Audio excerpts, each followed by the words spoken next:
san maso wani cuta ne ya sa warai kuncin soyayya ya sani na dimauce. San maso wani cuta ne ya sa warai kuncin soyayya ya sa shi ya dimauce. Yau soyayya ta sa raina cikin kunci, a dare ko da rana kuma samsam ba na barci.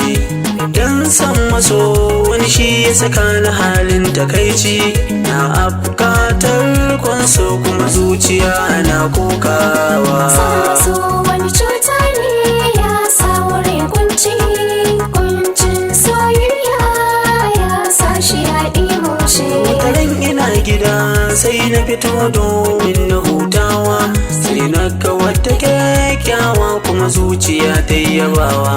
Sai na dan yi relax domin zuciya ta yi dawowa, amma ina na ga abun far zuciya ta yi dacewa. San maso wani cuta ne ya sa warai kuncin soyayya ya sa shi ya dimauce. Sanabi ta da kallo kuma shaukin san take raina, domin na gane wai baina ne za ta je maradina.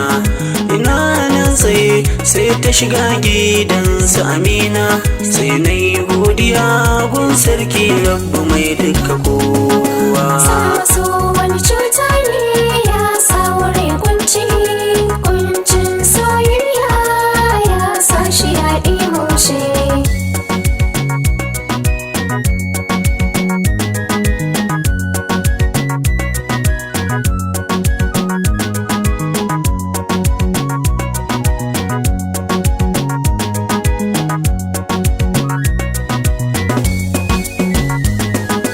San maso wani cuta ne ya sa warai kuncin soyayya ya sa shi ya dimauce. Da gari ya waye da misalin karfe 4 yamma, sai na ɗauki wanka kuma kaya na raina alfarma, na fesa turare mai kamshin da baya sa kyama, sai na je gidan da na je can kwana sami yaro na aikawa. San maso wani cuta ne ya sa warai kuncin soyayya ya sa shi ya dimauce. Bayan sakwanni faina sai ga Amina, tana fitowa sai ta ce man dai ina wuni na.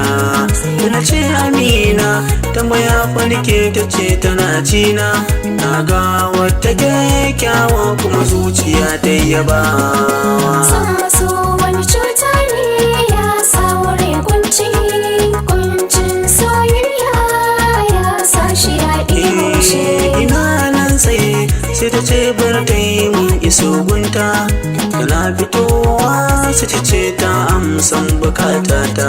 Sai na ce Amina amma ya kamata dai mu dan zanta, sai ta ce tana aiki amma gobe kai dawowa. San maso